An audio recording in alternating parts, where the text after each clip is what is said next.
দেবাশিস দাসের গল্প আগুন। গল্প পাঠে স্বর্ণালী মণ্ডল। না, বহু স্মৃতি বিজড়িত তেমন কোনো পুরনো আসবাব, জামা কাপড়, ব্যবহৃত জিনিসপত্র এই নতুন বাড়িতে নিয়ে আসেননি ওরা। বেশ বাছাই করে করেই সব কিছু আনা হয়েছে। গত বুধবার থেকে 3 দিনের সিএল নিয়েছে নবারুণ। সেসব ফুরিয়ে আজ শনিবার, কাল রবিবারও অফিস নেই। একেবারে সোমবার এই নতুন জায়গা থেকে সে অফিসে যাবে। আগের তুলনায় অনেক সুবিধাজনক জায়গা হয়েছে এটা। 3 মিনিট হাঁটলেই বাস স্ট্যান্ড। ধর্মতলা হয়ে ডালহৌসি যায় 3টে মিনি বাস, 2টো স্ট্যান্ড রোড হয়ে হাওড়া। তার অফিস কয়লাঘাটায়, একেবারে 16 কলা পূর্ণ। বাড়িটার খবর তাকে অফিস কলিগ কাম বন্ধু অসিত দিয়েছিল, ডিভিশনাল ইঞ্জিনিয়ারের পিএ অমিত বোস। এ পাড়ার পুরনো বাসিন্দা সে। এখন সোমবার থেকে একসাথে অফিসে যাওয়া যাবে মানিকজোড়ে। মাঝে ডাইনিং স্পেস সমেত নতুন এই 3 কামরার ঘরদুয়ারের ভেতর একটা রঙিন প্রজাপতির মতো এখন উড়ে বেড়াচ্ছে পারমিতা। এতদিনে সুবুদ্ধি হলো তবে মানুষটার। ঢাকুরিয়া স্টেশনের কাছে রেল লাইন লাগোয়া নবারুণদের পৈতৃক ওই বাড়িতে দম বন্ধ হয়ে আসছিল বিয়ের পর তার এতগুলো বছর। এখন মুক্ত সে। মা গো মা, সারাদিন গায়ের ওপর দিয়ে শুধু হুড়ুম দুরুম রেল লাইন ছুটছে। প্রথম রাতে পারমিতার নাকি ঘুমই আসতো না ভয়ে। ছোট্ট একতলা ওই বাড়িটা ভারী চমৎকার। চারদিকে পাঁচিল তোলা, স্বয়ং সম্পূর্ণ। বাড়িওয়ালা এখানে থাকেন না। বৈবাহিক সূত্রে তার আরও একটা পেল্লায় বাড়ি আছে টালিগঞ্জে, সেখানেই সপরিবারে থাকেন তিনি। এ পুরো বাড়িটাই তাই ভাড়াটিয়া হিসেবে নবারুণদের দখলে। একটা লোভনীয় রেলিং ঘেরা ছাতও আছে মাথার ওপর। ও বাড়ির তুলনায় সত্যি এ যেন এক স্বর্গ। ছোট্ট তাতাইকে নিয়ে হয়েছে মহা সমস্যা। এত দুরন্ত, এই এখানে তো ওই ওখানে। দুজন জঙ্গল সাফ করে মাটি কাটে গোছের মানুষকে চৌমাথা থেকে ভোর ভোর ধরে এনেছে নবারুণ। লোক দুটো পারমিতার নির্দেশ মতো ঘরের ভেতর খাট পাচ্ছে, আলমারি সেট করছে। আজ মনের মতো করে ঘর সাজাচ্ছে সে। আর ওদের এই কসরতের ভেতর বিপজ্জনকভাবে ছুটে এসে বারবার ঢুকে পড়ছে তাতাই। আলমারি, খাট, ড্রেসিং টেবিল, সোফা সেটের সঙ্গে কারি কারি বাসনপত্র, গ্যাস ওভেন, সিলিন্ডার গড়াগড়ি খাচ্ছে এখানে ওখানে। পুরনো হাতল ভাঙা ভিআইপি বাক্স একটা নিয়ে এসেছে নবারুণ সঙ্গে করে। পুরনোর ভেতর ওই একটাই, কারণ ওতে অনেক ধরনের কাগজপত্র, চিঠি চাপাটি, দরকারি ডকুমেন্ট, সঙ্গে অফিসের কিছু গোলমেলে ফাইলপত্রও আছে। বছর 5 আগের কথা। দপ্তরের সেন্ট্রাল পার্সেজে বছর 3 বসেছিল নবারুণ। সে সময় ডিলে তার হাত দিয়ে কিছু টেন্ডারে কারচুপি হয়েছিল। কিছু প্রিয় ফার্ম যারা নবারুণ আর তার ঊর্ধ্বতন সাহেবদের বিশেষ দেখভাল করেছিল, ওগুলো তাদেরই ফাইল। ইন্টারনাল ভিজিলেন্স এনকোয়ারির কথা উঠছিল। হাত সাফাই করে তাই ওগুলো নিজের কবজাতেই এনে রেখেছিল সে। কিছু কাঠখড়ও পড়ছিল পরিস্থিতি সামাল দিতে। এখন এই 5 বছরে all quiet on the western front এই ফাইলগুলো আজও এই পুরনো বাক্সটার ভেতর পড়ে আছে। ঝনঝন শব্দে একটা পোর্সেলিনের মস্ত বড় ডিশ ভাঙার শব্দে আগুনের হলকার মতো পারমিতা ছুটে গেল কিচেনের ভেতর। মুনিশ লোকটার কোনো দোষ নেই। ব্রাউন পেপার মুড়ে বানানো প্যাকেটটা কোনোভাবে আলগা বাঁধা হয়েছিল।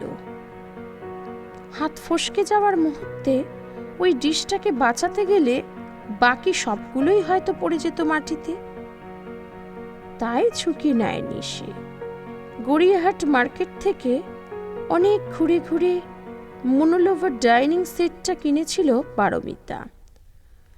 লোকটার ওপর প্রায় ঝাঁপিয়ে পড়ার আগেই তাকে আটকায় নবারুণ। ছাড়ো, মাথা গরম করো না। কোথায় যেন শুনেছি কোনো যাত্রা বা কাজ শুরুর আগে চিনে মাটির কিংবা কাচের বাসন ভাঙা শুভ। দেখো, আমার মন বলছে এবার সুদিন শুরু হবে আমাদের। যেন বা ভয়াবহ অশুভ কোনো দীর্ঘ পথ পেরিয়ে এসেছে ওরা এতকাল ধরে। সত্যি তাই। আহ্লাদে চোখ চকচক করে ওঠে পারমিতার। পুরনো ফেলে আসা বাড়ির কথা আবারও মনে পড়ে। স্বামীর পৈতৃক ভিটে, আর কিছু নয়, শতচ্ছিন্ন মলিন পরিত্যক্ত পোশাকের মতো ফেলে আসা যেন। শিয়ালদা সাউথ সেকশনে বালিগঞ্জ আর ঢাকুরিয়া রেল স্টেশনের মাঝে রেল লাইন ঘেঁষে একতলার স্যাঁতস্যাঁতে ঘরদুয়ার। সাকুল্যে 3টি ঘর সে বাড়িতে। এক ঘরে এখন বিছানায় পড়ে আছে সেরিব্রাল অ্যাটাকে বেঁকে যাওয়া বাক শক্তিহীন সর্বাঙ্গে বেডসোর আক্রান্ত একজন মৃত্যুমুখী মানুষ। আরও কিছু ভোগা বাকি তার, এবং তার বারবার নোংরা করে ফেলা বিছানার চাদর জামাকাপড় পরিষ্কার করতে করতে কোমর ধরে যাওয়া কোলকুজো একজন বৃদ্ধা রমণী।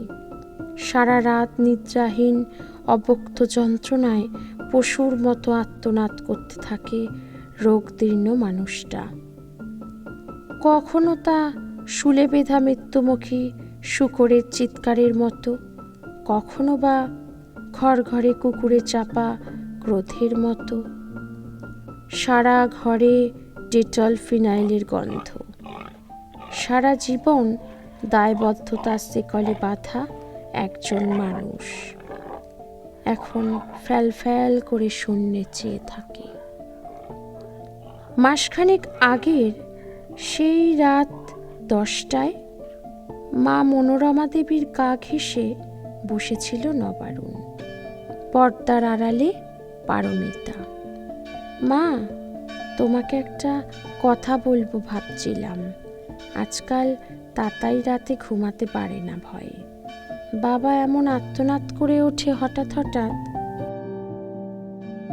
আগে লোকে এসব নিয়ে ভাবতো না, আমিও ভাবিনি, কিন্তু এখন বইপত্রে পড়ি। চাইল্ড সাইকোলজিস্টরা বলছেন এসব ব্যাপার বাচ্চাদের ওপর ভবিষ্যতে নানা রকম এফেক্ট করে।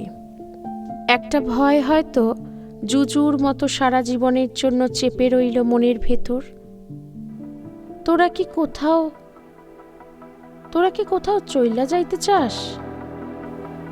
কোনো ধানাই পানাই না, টান টান প্রশ্ন মা মনোরমার।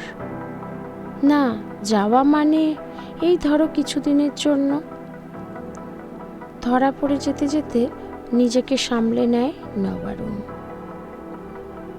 বাবা একটু সুস্থ হয়ে উঠলে, মানে এই ব্যথা যন্ত্রণাগুলো একটু কমলে পর ধরো ফিরে এলাম। আর আমি রোজই আসবো দুবেলা খোঁজ খবর নিতে। তোমাদের বৌমাও সময় পেলেই ওষুধপত্র, চেক আপ, ডাক্তার দেখানো, আর মাধবী তো রইলই সারাদিনের জন্য কাজকর্মের জন্য। দেওয়ালের দিকে শূন্য দৃষ্টিতে কিছুক্ষণ চেয়ে থাকেন মনোরমা। তারপর সহসা আঁচলের কোণে চশমার কাচ মুছতে মুছতে কথা বলেন তিনি। যা ভালো বুঝিস কর, খালি মন খারাপ লাগতেছে। নাতনিটারে নিয়া যাবি এহান থিয়া, ঘর দুয়ার খালি হইয়া যাইব একেবারে। তয় কি আর করণ যাইব, তোর ভালো তো ভাবতে হইব আমাগো। আসন যাওন করিস বাবা, মানুষটা হাতড়াইয়া হাতড়াইয়া দিনে রাতে খালি তারে খোঁজে। আমি বুঝি, শুধু স্বামী পুত্রকে নিয়ে নিরিবিলি থাকার যে স্বপ্ন ছিল বহুকাল ধরে মনে মনে, আর তাকে ঘিরে যে সংকট ছিল, তা স্বামীর অকাঠ্য মিথ্যা অজুহাতে বাদাম খোসার মতো অনাহাসে বাতাসে উড়ে যেতে লক্ষ্য করে পর্দার আড়ালে দাঁড়িয়ে থাকা সুখী পারমিতা। প্লেট ভাঙার শব্দে ছুটে যাওয়ার পর রান্নাঘরে সাজ সরঞ্জাম সাজাতে ব্যস্ত এখন সে। একটু একটু করে সেজে উঠছে ঘরদুয়োর। একেবারে ভালোভাবে বাছাই করে আসবাবপত্র এনেছে ওরা দুজনে। ছেড়ে এসেছে বহু কিছুই মায়া কাটিয়ে। পুরনো কাঠের মস্ত আলনা, ইজি চেয়ার, লোহার ট্যাঙ্ক দুটো, পেন্ডুলাম, ঝোলা মস্ত দেয়াল ঘড়িটা, এরকম অনেক জিনিসই যা পৈতৃক এতদিন ব্যবহার করেছিল তারা পরম্পরায়। জানে এইসব গোদা গোদা জিনিসগুলো আর নেব না। ওখানে ঘর ভরে থাকে জঙ্গলের মতো। কি যে ছাই টেস্ট ছিল আগেকার দিনের মানুষদের, বলছিল পারমিতা। পুরনো জিনিসপত্রের ভেতর শুধু এই হাতল ভাঙা বাবার আমলের ভিআইপি সুটকেসটার সাথে করে নিয়ে এসেছে নবারুণ। তাও পারমিতার তীব্র আপত্তিতে কান না দিয়ে। এতে আছে নবারুণের কলেজ জীবনের প্রথম থেকে আজ অবধি দীর্ঘ 12-14 বছরের দিন যাপনের নানান কাগজপত্র, ডকুমেন্ট। একদিন তাদের মধ্যে কোনোটার ওপর অদৃশ্য মোহর লাগানো থাকতো, গোপন বলেও। ছাতে ওঠা সিঁড়ির পাশে এটা একটা পড়ে আছে হাতলবিহীন বাক্সটা। ওই লোক দুটো পারমিতার ফরমায়েশ মতো এখন ঘর গোছগাছ করছে। বিকেলের দিকেই ছবির মতো হয়ে যাবে সবকিছু। আজ রান্নার ঝামেলা রাখেনি ওরা। পাশের হোটেল থেকে খাবার দিয়ে যাবে দুপুর 1টা নাগাদ। এ সময় চুপচাপ বসে সিগারেট না ফুঁকে ওই ভিআইপিটা খুলে দেখলেই তো হয় কি সব কাগজপত্র আছে ওতে। আজে বাজে কাগজ বেছে ফেলে দরকারিগুলো ছোট একটা প্যাকেটে ভরে রেখে দিলেই হবে। প্রয়োজনে হাতল ভাঙা বাক্সটা ওই লোক দুটোর একজনকে দিয়ে দিলেই হবে।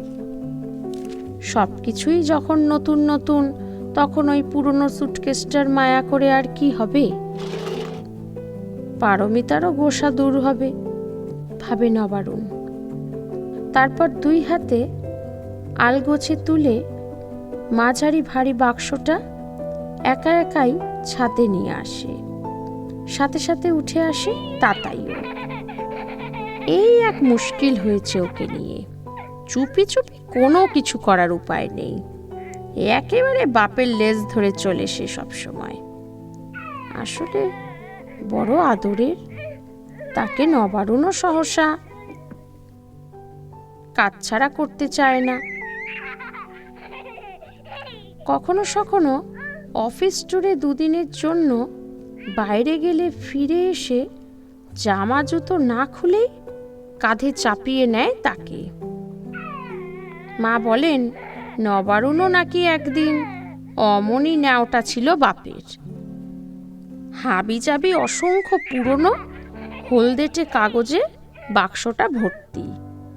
ছোটখাটো বাচ্চা আরশোলারা বহু দিন বাদে ছাড়া পেয়ে ছোটাছুটি শুরু করছে এদিক সেদিক।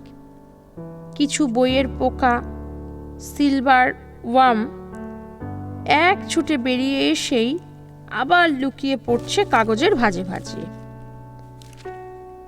একটা একটা কাগজ হাতে তুলে দেখতে থাকে নবারুণ। সবে অপ্রয়োজনীয় নয়, কিছু কিছু কাগজ হয়তো রেখে দেওয়াই ভালো। সহসা হাতে উঠে আসে আকাশি খাম একটা। ওপরে এক কোনায় মেয়েলি হাতের লেখা শুভ নববর্ষ। সর্বনাশ, এ তো মিতালির হাতের লেখা। সম্ভবত এটাই ছিল তার শেষ চিঠি।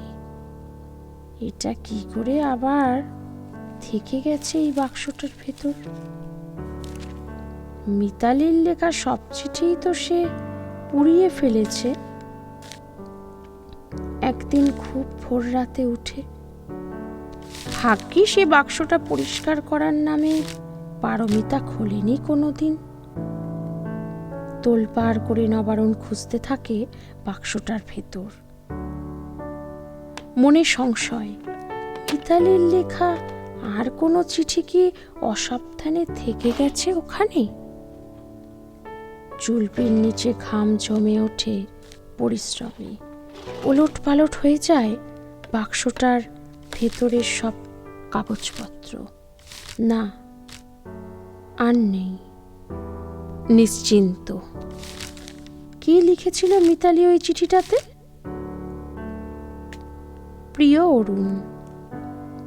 ওই নামেই তাকে ডাকত তার স্কটিশের বান্ধবীটি। নতুন বছরের শুভেচ্ছা ও প্রীতি জানাই।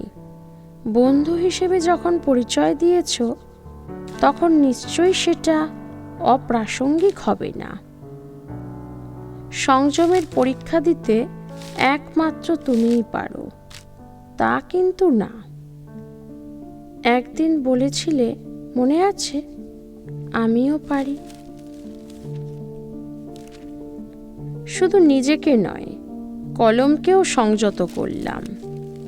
তোমার বিরক্তি ও দুশ্চিন্তার কারণ আর হব না।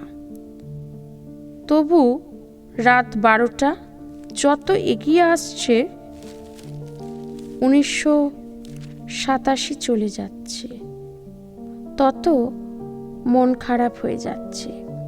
মনে হচ্ছে আমার জীবনের কিছু অমূল্য ছবি, মুহূর্ত, অল্প কয়েকটা দিন,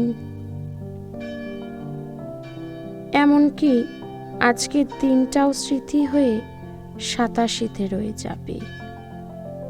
আমি শত মাথা কুটলেও তা আর ফিরে পাবো না। কেন এমন হয়? মুঠো করে দলা পাকানো চিঠিটাকে তড়িঘড়ি পাজামার পকেটে ঢোকায় নবারুণ। এখনই পুড়িয়ে ফেলতে হবে চিঠিটাকে। একই সাথে ওই গোলমেলে ফাইলগুলো। আর আগুন যখন জ্বালাতেই হবে, তখন শুধু এগুলো কেন, বেছে বেছে অদরকারি বাজে কাগজ সব জ্বালিয়ে দিলেই তো হয়, ভাবে নবারুণ।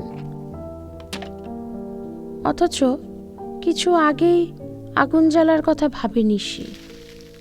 মনের পাপ কখনো আগুনে পড়ে না, তবু তাকে পোড়াতে দুর্বল মানুষ এইভাবে বারবার লুকিয়ে আগুন জ্বালে। তাতাই একটা বল পেয়েছে জিনিসপত্রের ভেতর থেকে। রাবারের কালো ক্রিকেট বল একটা, তাই নিয়ে মেতে উঠেছে রেলিং ঘেরা ছাতার ওপর। এই ফাঁকে নিচে নেমে আসে নবারুণ। একটা বড় লোহার কড়াই আছে পারমিতার। বড় বড় বিছানার চাদর, ভারী পর্দা, খাড়, সাবান জলে সিদ্ধ করার জন্য। ডাই করা জিনিসপত্রের ভেতর থেকে অনেক খুঁজে খুঁজে সঙ্গোপনে ওটাকে বের করে আনে। খুঁজে বের করে বিপদে আপদে কাজে লাগা কেরোসিন পাম্প স্টোভ জ্বালানোর জন্য স্টক করে রাখা লিটার 2 তেলে ভরা কেরোসিনটার জেরিকেনটাও।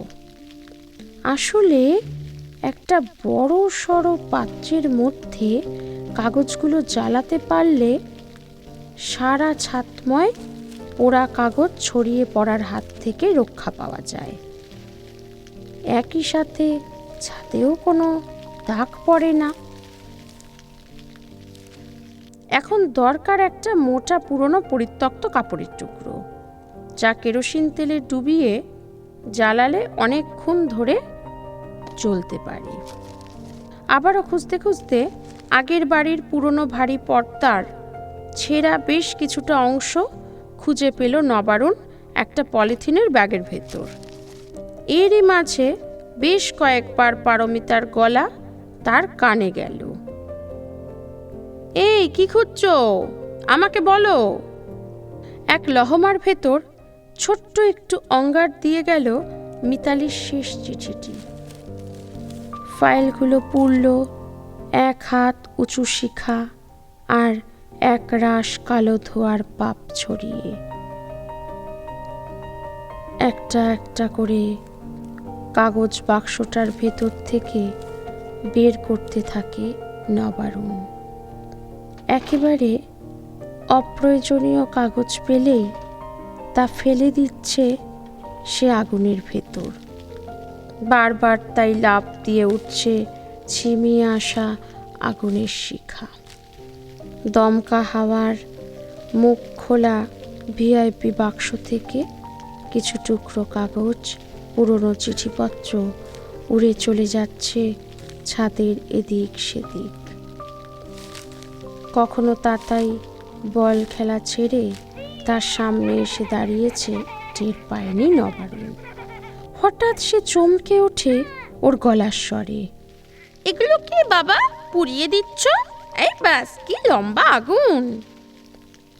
নবারুণ ছটপট উত্তর তৈরি করে।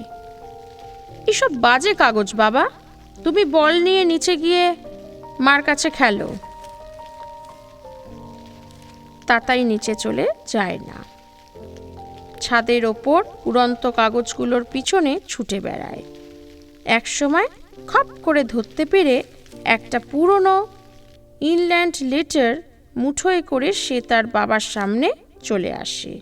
এই নাও বাবা, একটা বাজে কাগজ, আমি ফেলে দেই আগুনে। না, আগে আমাকে দাও, দেখি কি কাগজ। বহু পুরনো একটা চিঠি বাবা লিখেছেন তাকে, সেই প্রায় 11 বছর আগে। সে সময় সদ্য চাকরি পেয়ে পুরীতে তাদের উড়িষ্যার জোনাল হেডকোয়ার্টার্সে জয়েন করেছে সে। তার বদলির চাকরির ফার্স্ট পোস্টিং সেটা।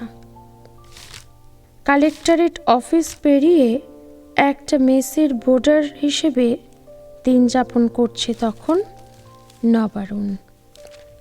স্নেহের বাচ্চু, তোমার পৌঁছনো সংবাদ এবং কুশল জানতে পেরে আমি এবং তোমার মা নিশ্চিন্ত হয়েছি। সর্বশক্তিমান ঈশ্বরের কৃপায় এই ডামাডোলের বাজারে তুমি একটা মাঝারি গোছের চাকরি জোগাড় করতে পেরেছ, তাতেই আমাদের স্বস্তি।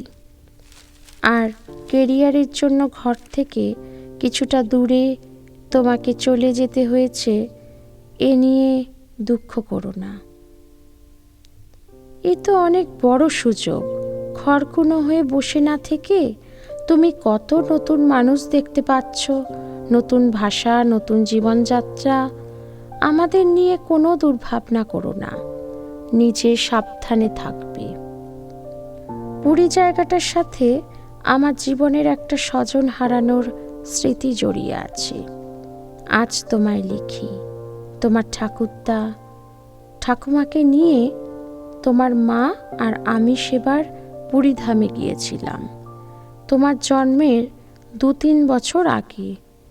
পুণ্যার্থে এসে তোমার ঠাকুরদা সহসা অসুস্থ হয়ে পড়েছিলেন।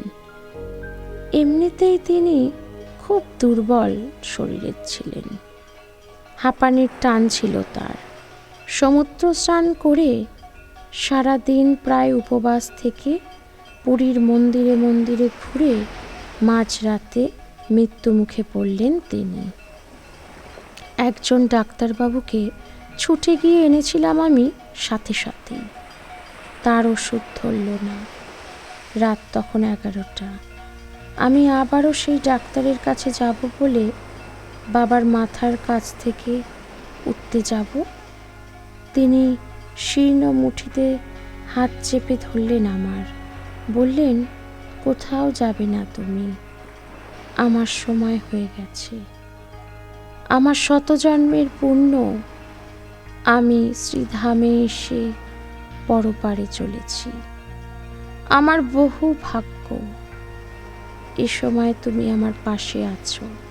মনে রেখো, আমি পুরোপুরি মুক্তি পাব মরণের সময় যদি তোমার হাতের 2 ফোঁটা জল পাই। তুমি এখন কোথাও যেও না, আমাকে ছেড়ে একা ফেলে কোথাও যাবে না তুমি। আমাকে শেষ সময় একটু জল দেবে। সে মানুষ দুর্ভাগা, ছেলে কাছে থাকলেও যে ছেলের হাতে জল পায় না। বাবার গলার স্বর আস্তে আস্তে ঘর ঘরে অস্পষ্ট হয়ে উঠছিল ঠিক সে সময়। পড়তে পড়তে অজান্তে চোখ জ্বালা করতে থাকে নবারুণের। হয়তো পোড়া কাগজের ধোঁয়ায় মাথা তুলে সামনে তাকায় সে। লোহার কড়াইটার ভেতর কেরোসিনে ভেজানো মোটা কাপড়ের টুকরোটা এখনো জ্বলছে। ঠিক ঠিক আগুনের শিখা উঠছে জিভ বের করে। আর আগুনের ওপারে কৌতূহলী ছোট্ট তাতাইয়ের অবয়ব বারবার কেঁপে উঠছে থেমে থেমে উত্তপ্ত বাতাসের হলকার পেছনে। হাতের মুঠোয় তার আরও একটা কুড়িয়ে আনা বাজে কাগজ। আগুনে তা ফেলে দিতে উদ্যত সে। ভেজা চোখে আগুনের ওই হলকার পেছনে তিত্তির করে কাঁপতে থাকা নিজেরই প্রতিবিম্ব দেখে শিউরে ওঠে নবারুণ।